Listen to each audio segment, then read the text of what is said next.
Do professor Anatólio Arce, vamos dar seguimento à nossa série de resolução de questões de história por assunto, e no vídeo de hoje nós vamos resolver questões relacionadas ao processo de independência do Brasil. E a questão 1, onde está o cursor, peço já desculpas antecipadas por estar apagado, é uma questão da USP que vai trazer esse enunciado, ou melhor, uma questão da PUC São Paulo, que vai trazer esse seguinte enunciado para nós. O povo brasileiro, às vésperas da Revolução Pernambucana de 1817, percebia a roubalheira de camarilha de corruptos insaciáveis e cantava quadras de protestos como: quem furta pouco é ladrão, quem furta muito é barão, quem mais furta e esconde, passa de barão a visconde. Ei, Brasil que não muda, né? Que semelhança nós vemos hoje com a nossa classe política roubando sempre do povo brasileiro. Mas voltando à nossa questão, o que a questão ela está pedindo para que o candidato analise esses três excertos aqui que estão colocados e diga se esses excertos eles são verdadeiros ou não, certo? Se eles correspondem com a realidade ou não. A alternativa 1, o excerto 1, vai trazer a seguinte informação para nós. No ano de 1816, o Nordeste foi assolado por uma grande seca que afetou a agricultura de subsistência e provocou a queda da produção de algodão e açúcar. Esse excerto está correto. Por quê? A Revolução Pernambucana de 1817, ela teve como motivo, certo, um protesto, certo, contra os gastos da corte que estava no Rio de Janeiro. Lembrando que a corte portuguesa desembarca no Brasil em 1808, já estava há 9 anos aproximadamente instalada no Rio de Janeiro e gastando como nunca, ou seja, a sociedade brasileira, a sociedade produtiva brasileira estava pagando, certo, o preço de uma corte extremamente cara. E, em contrapartida, no ano de 1816, o Nordeste, empobrecido pela queda, certo, da economia do açúcar, sofreu uma grande seca. Então, uma parte da elite política estava muito descontente com o rei naquele momento histórico e dizia, enquanto nós tivemos a nossa seca, certo, aqui estamos economicamente prejudicados, a corte instalada no Rio de Janeiro, corte, diga, carioca, entre aspas, né? Esse termo era meio complicado na época, continua gastando como nunca. Portanto, o excerto 1 está correto, está condizente no tocante aos motivos que contribuíram para a eclosão da Revolução Pernambucana. Alternativa 2. O prejuízo dos grandes proprietários ligados à exportação foi imenso, mas os mais prejudicados foram as massas de trabalhadores. Correto. É fato que a elite dirigente daquele momento histórico, os grandes proprietários ligados à exportação do açúcar, maiormente nesse período histórico, foram extremamente prejudicados pela seca de 1816. Mas como ocorria naquela época e ocorre hoje, os mais prejudicados são sempre os trabalhadores. A massa de trabalhador, ou seja, quem está embaixo, os do andar de baixo, sofre muito mais em momentos de crise. Isso daí é assim hoje, com a crise e as recessões que o Brasil vive após após 2010, todas as crises que o Brasil viveu economicamente, quais foram os setores mais prejudicados? Foram as massas dos trabalhadores. Então, está condizente com o enunciado. Alternativa 3. O excerto 3, melhor dizendo, vai dizer o seguinte: o aumento de impostos e a criação de novos impostos para o sustento da corte sediada no Rio de Janeiro contribuíram para tornar ainda pior a qualidade de vida da população, à medida que o preço dos gêneros de primeira necessidade tornou-se proibitivo aos pobres. Esse excerto também está correto. Então você tinha um contexto extremamente explosivo para a eclosão da Revolução Pernambucana de 1817, naquele momento histórico. Você tinha o quê? Uma seca, certo, que assolou a agricultura de subsistência.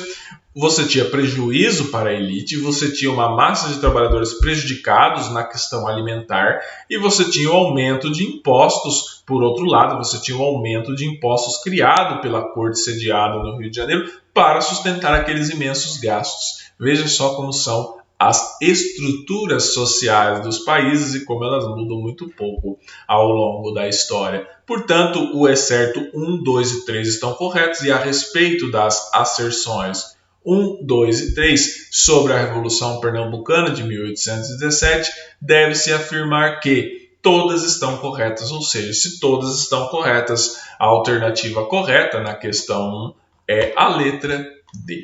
Bom, vamos agora à questão 2 da FUVEST, que vai trazer esse enunciado interessantíssimo para nós. Podemos afirmar que tanto a Revolução Pernambucana de 1817 quanto a Confederação do Equador de 1824, leia as seguintes alternativas.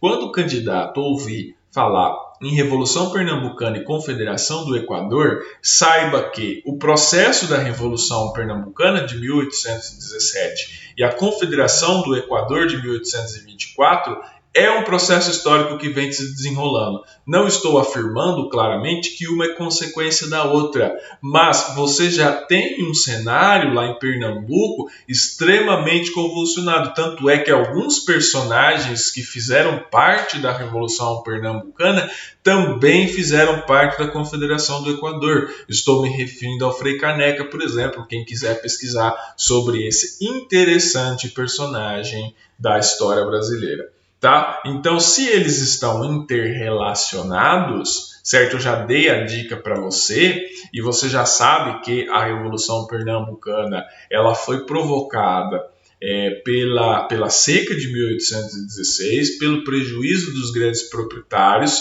pelo encarecimento dos preços dos alimentos e pela criação de impostos, ou seja, empobreceu ainda mais a população, porque ela se viu com menos dinheiro e com mais conta para pagar.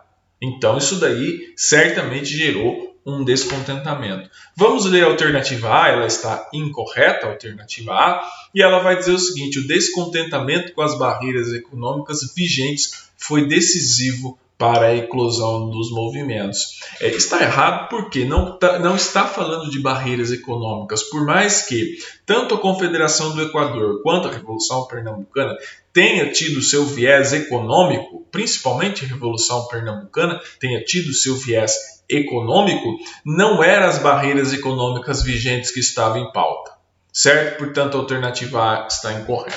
E a alternativa B vai dizer o seguinte: os proprietários rurais e os comerciantes monopolistas estavam entre as principais lideranças do movimento. Tome cuidado com isso, essa alternativa está errada, por mais que grande parte das revoltas que ocorreram no Brasil foram lideradas pelos setores da elite, pelos setores mais abastados, que manipulavam a população. Você não pode dizer que a Revolução Pernambucana e a Confederação do Equador não tenham tido bases sociais até certa forma consistentes. Então não foram os proprietários rurais e os comerciantes monopolistas que estavam entre as principais lideranças. Tá?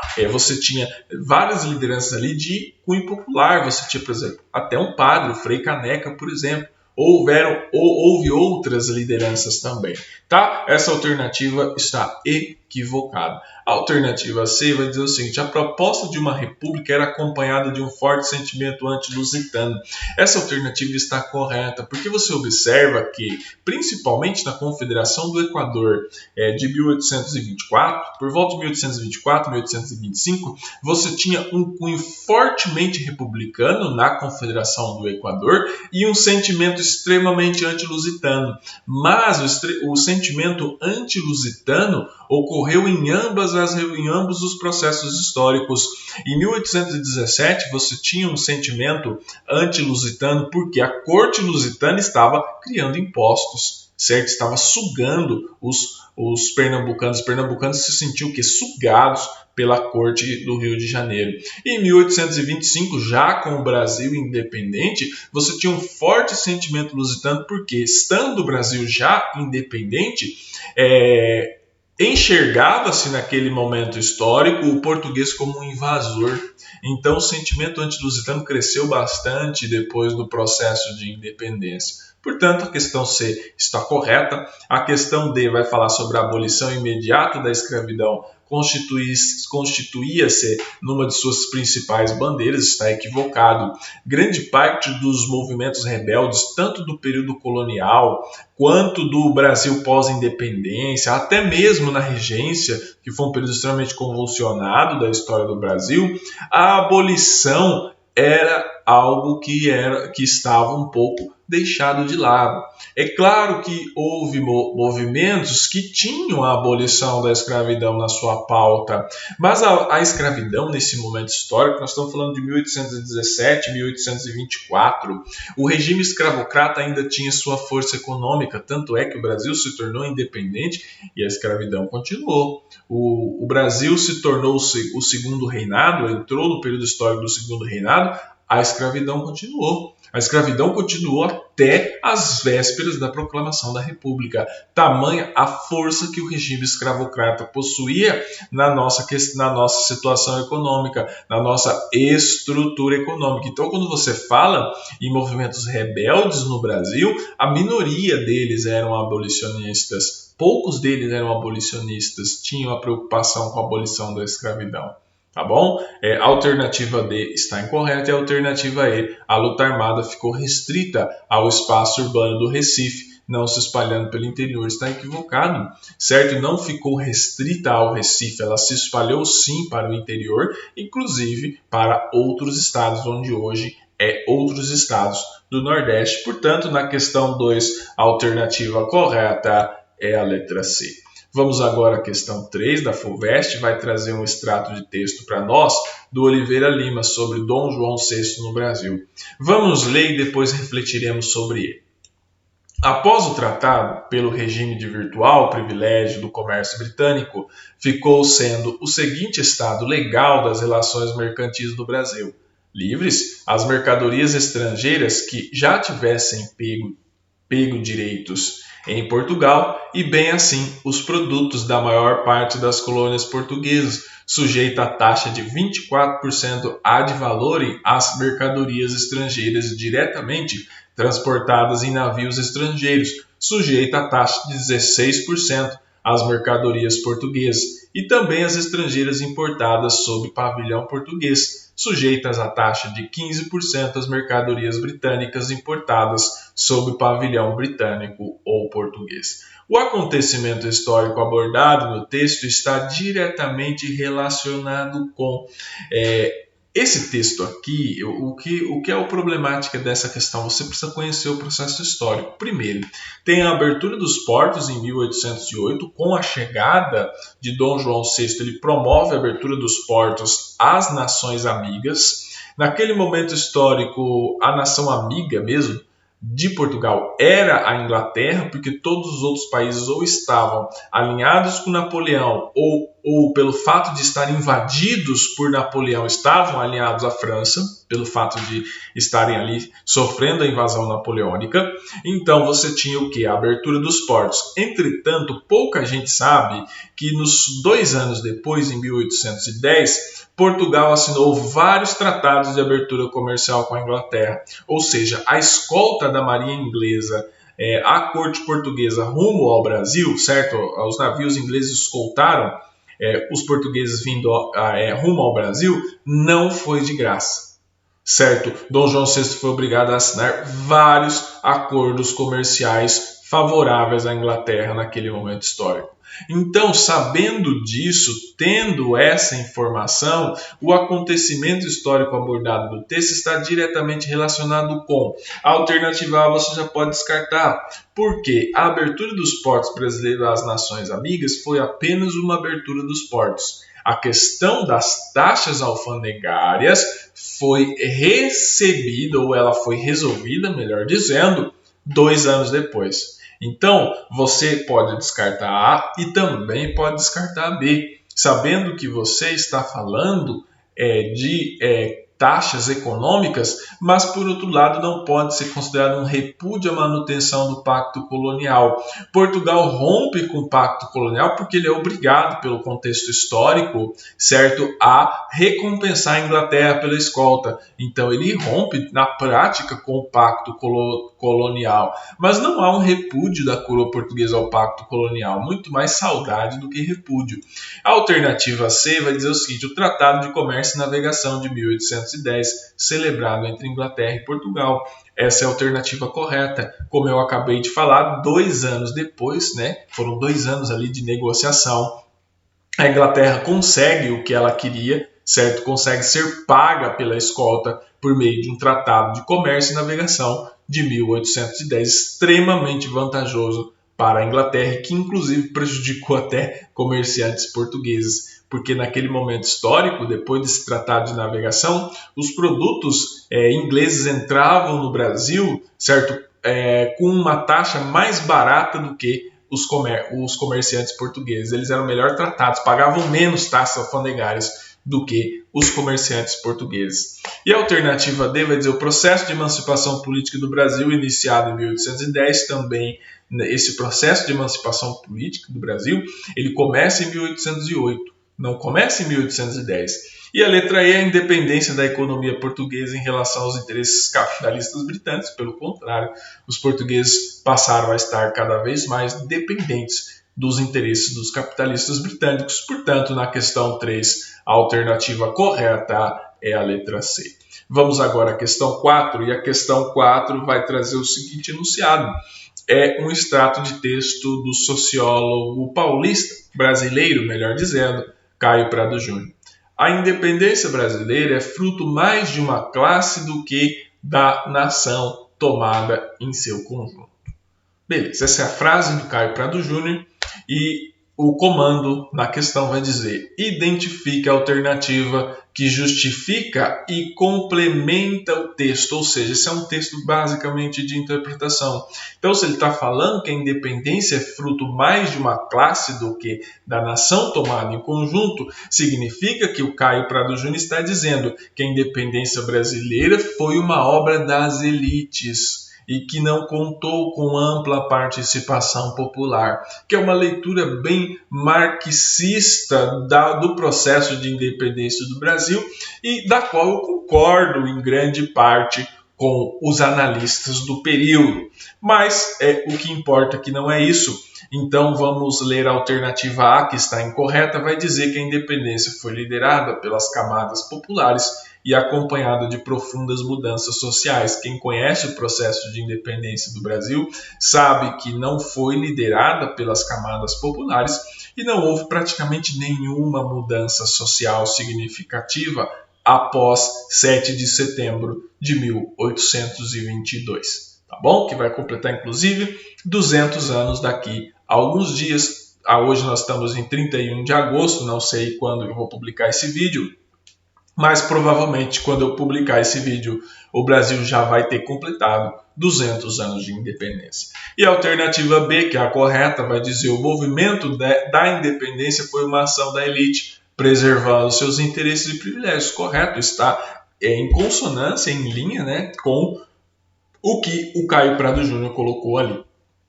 A alternativa C, que também é incorreta, vai dizer: os vários segmentos sociais uniram-se em função da longa guerra de independência. Não houve uma longa guerra de independência aqui no Brasil. É fato que houve um enfrentamento na Bahia com tropas portuguesas que durou alguns meses, mas não nada comparado ao que houve na América Hispânica, com Bolívar, com San Martín, com O'Higgins, com Artigas e tantos outros que participaram das guerras pela independência na América Hispânica. Então essa alternativa está incorreta. E a alternativa D, os setores médios urbanos comandaram a luta, fazendo prevalecer o modelo político dos radicais liberais, também está equivocado, até porque esses setores médios urbanos eram extremamente incipientes nesse momento histórico. Então a alternativa D está incorreta, eles eram incipientes e não tinham a força política que a elite tinha. E a alternativa E vai dizer: a aristocracia rural não temia a participação da massa escravocrata no processo, extinguindo a escravidão logo após a independência. Quem conhece minimamente de história do Brasil sabe que a aristocracia rural temia sim a participação das massas e a escravidão não foi extinta, a escravidão acabou sendo extinta apenas às vésperas da proclamação da República. Portanto, na questão 4, a alternativa correta é a letra B. Vamos agora à questão 5, também conhecida como última questão do nosso vídeo de hoje, da Marc São Paulo. Vai trazer o extrato de texto do Carlos Guilherme Mota e vai dizer o seguinte: verifica-se, portanto, que o Brasil necessitava da potência mais poderosa do momento para sua afirmação no mundo colonial. Também a Inglaterra possuía sólidas razões para o seu conhecimento. Para o seu reconhecimento, melhor dizendo e corrigindo. Beleza. O interesse inglês no reconhecimento da nossa independência era determinado pelo... A questão do reconhecimento inglês pela independência do Brasil, vou passar uma dica para vocês, passa pelo fator econômico. Então não tem nada de humanitário aí. O interesse da Inglaterra no reconhecimento do Brasil era que, com o Brasil cortando laços definitivos, vínculos definitivos com Portugal, a Inglaterra poderia tratar diretamente com o governo brasileiro sobre os seus interesses comerciais, ao invés de ter que usar a metrópole portuguesa como intermediário, que estava sendo inconveniente para a Inglaterra naquele momento histórico. Certo? Então, vamos ler a alternativa. Dito isso, vai dizer o seguinte: garantida a manutenção do tráfico de escravos, fato que favorecia a Inglaterra. O tráfico de escravos não favorecia a Inglaterra. Tanto é que a Inglaterra agiu nos mares contra o tráfico negreiro durante décadas no século XIX. Alternativa A, descarte. Alternativa B, preservação dos interesses portugueses representados pelo Reino Unido. É o contrário.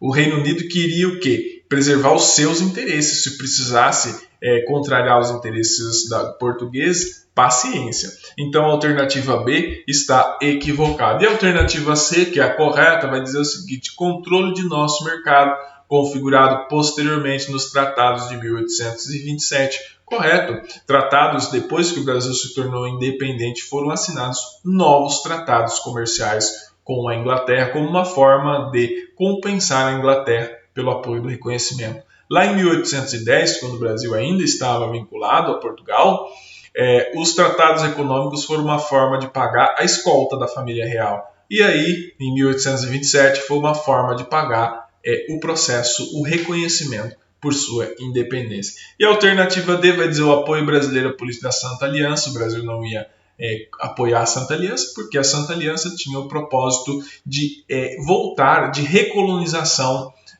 das colônias americanas. Tá bom? E o Brasil não iria apoiar. Essa alternativa está incorreta. E a alternativa E, interesse na assinatura de tratados de extraterritorialidade com reciprocidade de direitos para ingleses e brasileiros. Esses tratados nunca foram recíprocos na questão do interesse, de igualar o interesse brasileiros e ingleses. Pelo contrário, os tratados com a Inglaterra sempre penderam pró-Inglaterra, sempre atenderam apenas aos interesses da Inglaterra. A Inglaterra, inclusive, conseguia colocar tratados que lhe favoreciam, que favoreciam a Inglaterra e que contrariava os interesses, por exemplo, do Brasil ou de Portugal. Portanto, na questão 5, a alternativa correta é a letra C. Curta, compartilhe e se inscreva no nosso canal. Muito obrigado pela atenção de todos vocês. Continuamos no nosso